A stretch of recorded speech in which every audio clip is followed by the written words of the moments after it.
Hello, I'm Kevin Madsen. I drive in commercials, manufacturer testing, and of course, racing. Some of the race cars I've recently driven in include the McLaren 720S GT3 Evo with Inception Racing, the Honda Civic Type R TC with Hippogriff Racing, and the super awesome Ligier prototypes with Group Virage over in Europe. Now my friends at CXC Simulations have me out here today because one of my passions and something that keeps me really busy is working with drivers to improve their performance. That's drivers just like you. One of the series that I've done that a lot in over the past few years is Lamborghini Super Trofeo.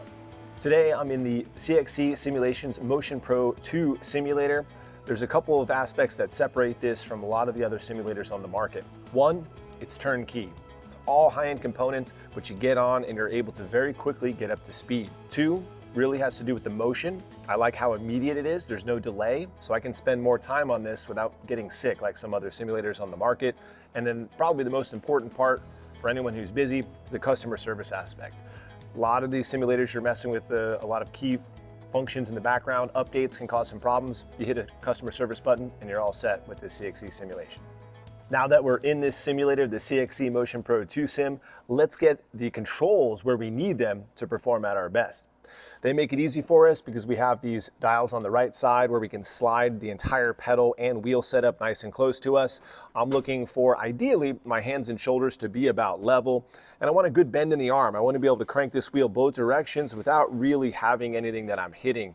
I've got long arms, so it gets a little bit close to the seat. I could make adjustments with the pads if I needed to, but this actually feels pretty good.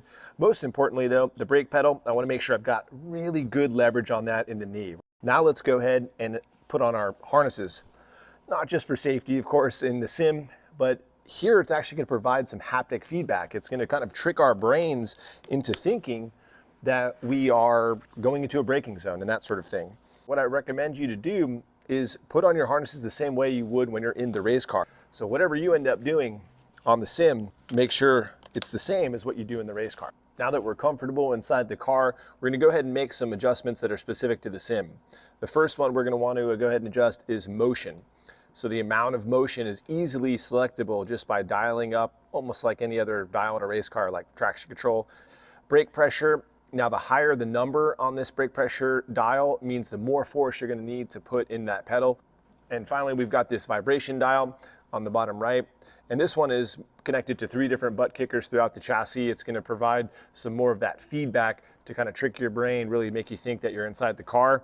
And this actually, I like having quite a bit of it. It makes the car, to me, feel a little bit more realistic. Now I'm already set with what I think is the proper wheel on this CXC Sim, and it's a quick release, very easy to get on and off, and they have all sorts of different style wheels.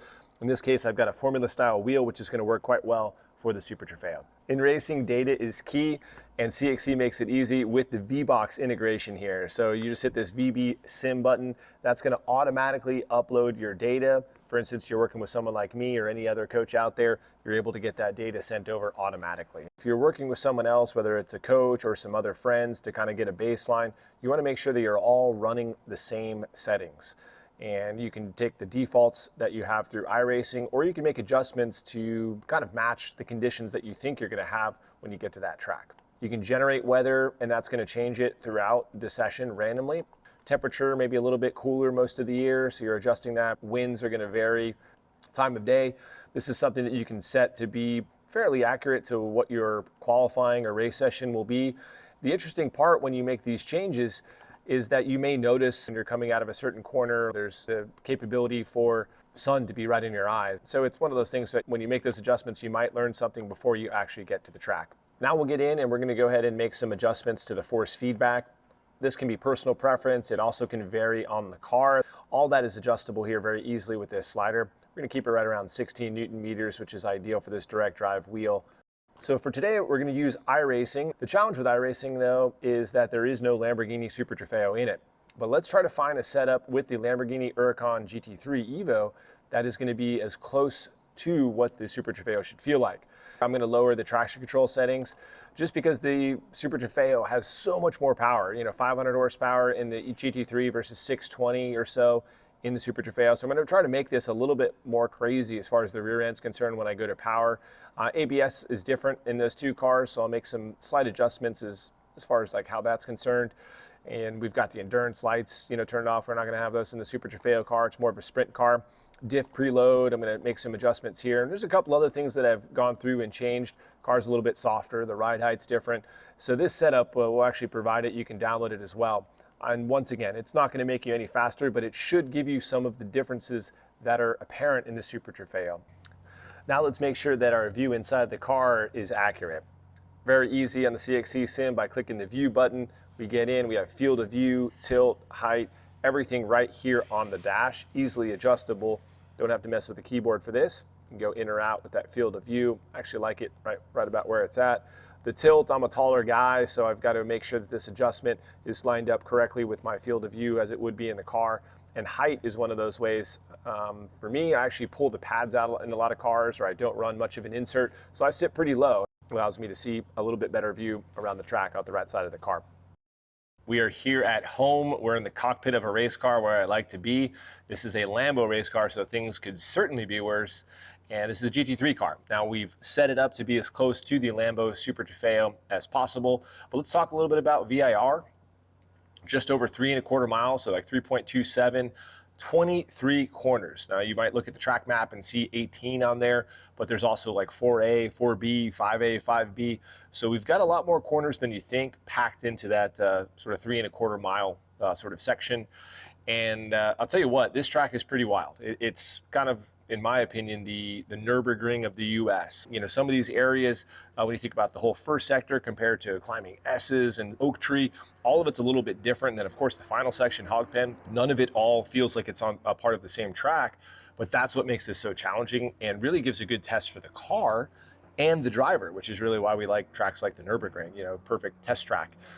It's only 30 feet wide in most of the sections, so it actually is very similar in that it's kind of narrow. Some sections are a little bit wider, maybe about 6 feet or about 2 more meters wider, which helps for passing, so some of those passing zones.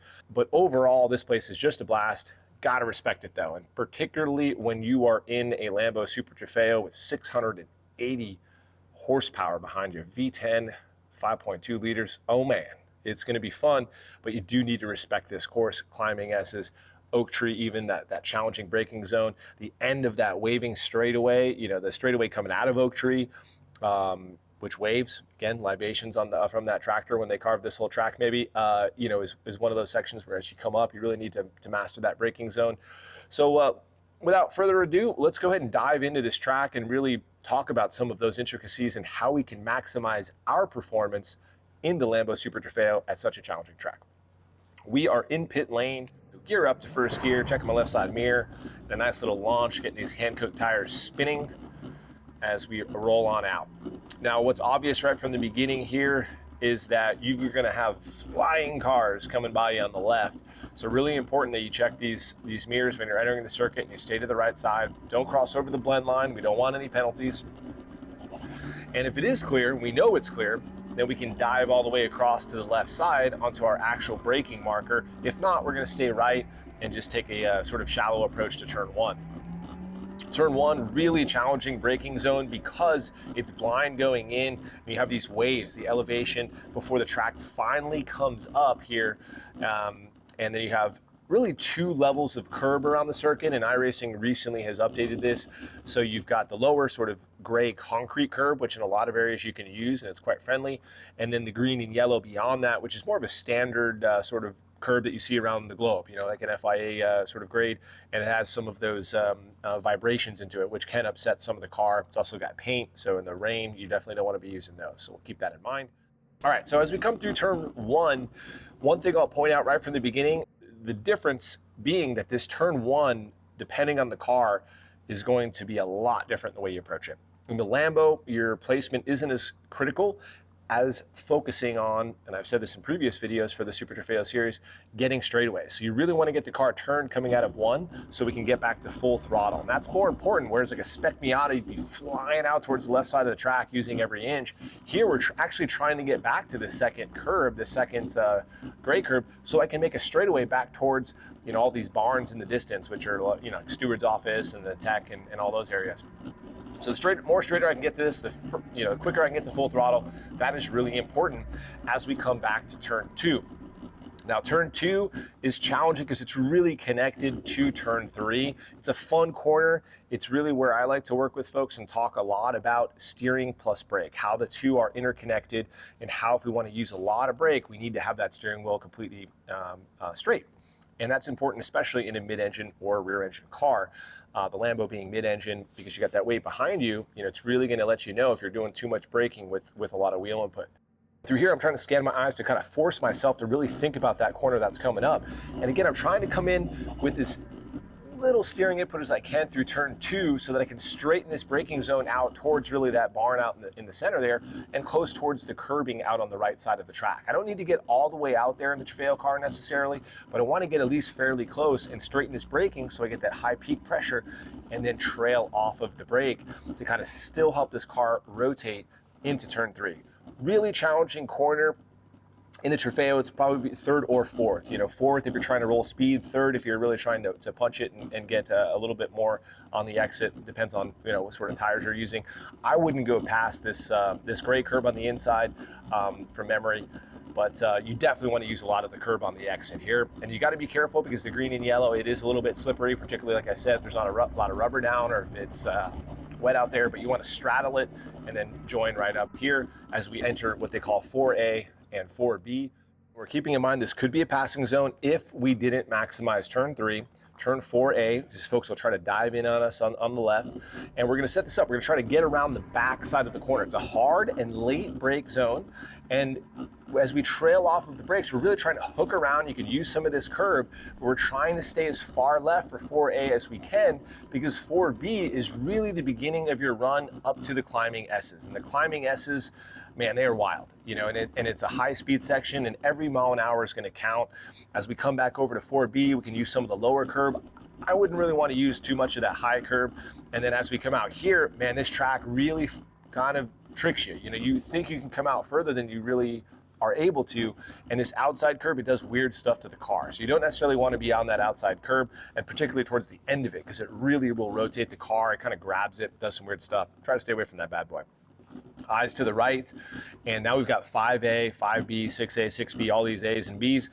Through here, now we're going to start really attacking the curbs. In the Trofeo, especially if we've got a good platform under us, we want to be able to at least get this gray curb on the back. And the most important part as we come through here is this full throttle application. We're trying to get the full throttle as soon as we can. We've done probably just a breathe going into 5A, and man, on 5B, we're going to attack this curb. I'm trying to draw a straight line. My eyes are up. I'm always looking where I want to go. Now I'm looking for that bridge out in the distance, and that's going to keep me from looking too far low and getting too minute on my inputs with each of these 6A, 6B through here. As we come through this section, notice how close the tire barrier is there. So really important way back at 5A that we don't come across and hook too much or do a big lift off the throttle. And even 5B, we're going to take a lot of that curb, but if you come out of that throttle really quick while you're over it, it could make the car go out to the left. And we've certainly seen that in previous years here with Super Trofeo. Full throttle all the way down, use just the lower curbs, the gray curbs here in 6A and 6B. Piece of cake.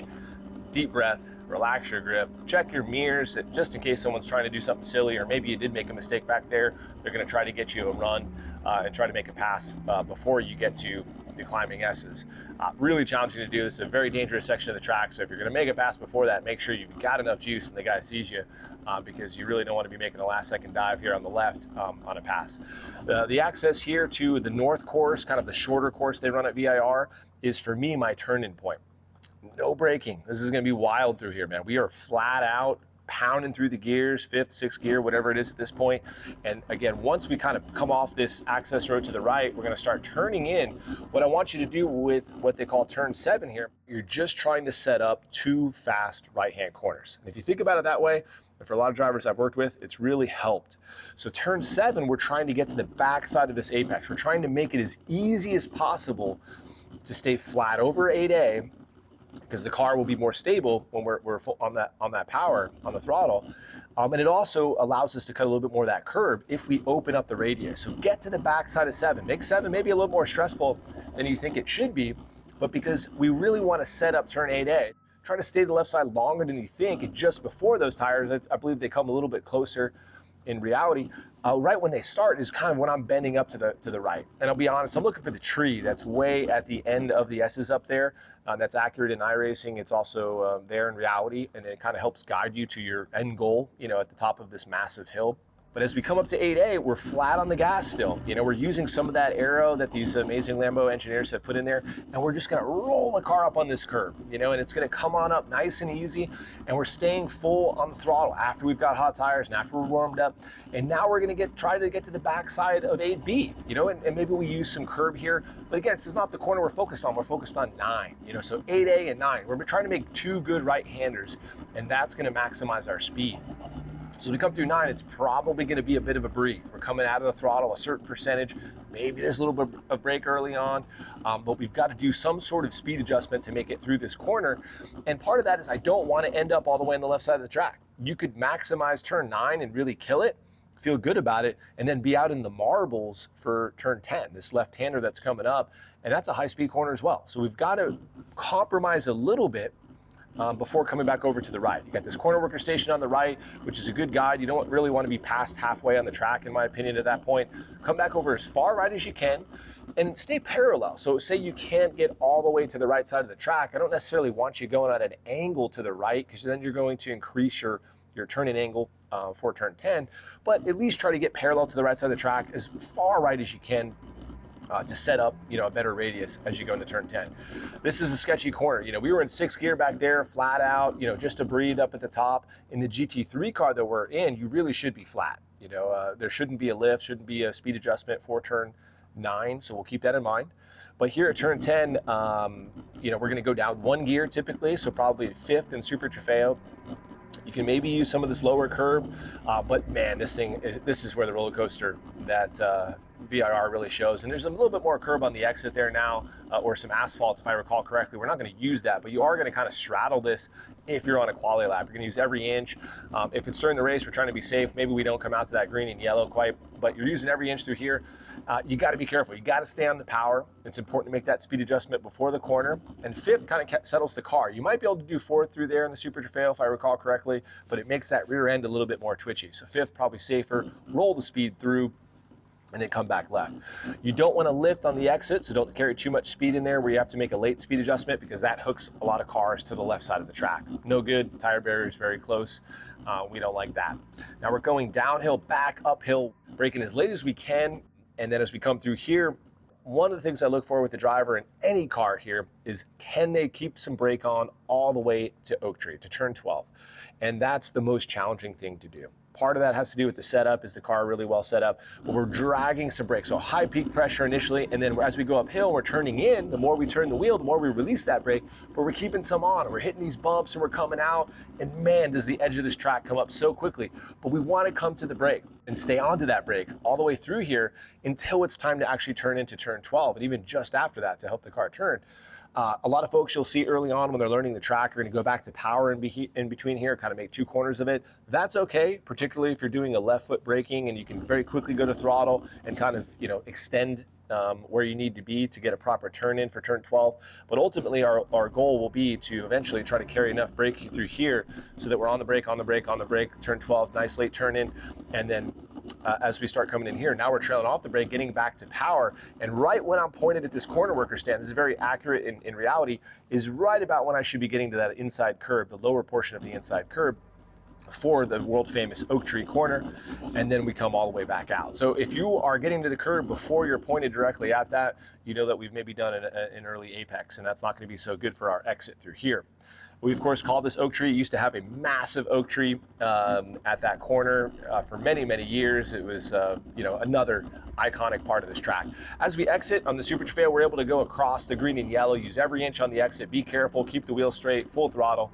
Very important to get a good run coming out of that corner, because we've got this long, sort of windy, crazy straightaway that 3 dudes on a tractor carved into this asphalt. Another thing I'll point out is we are in the middle of the wilderness. It's a beautiful area, Danville, Virginia, not too far away. and a lot of great restaurants and things like that, some really cool areas to check out, but we are out there, and so there are animals. I had a driver I was working with many years ago in a Formula car out here, and unfortunately an animal decided to make a crossing here and became part of that car. So just be careful when you're out here. There have been some bigger animals and things, and you can typically tell that's going to happen when it gets around weather, right? Because they're trying to seek shelter. They're going to come out. Just be careful with that sort of thing. All right, so late braking as we come up towards, really one of the crazier sections, 13, 14 of this track.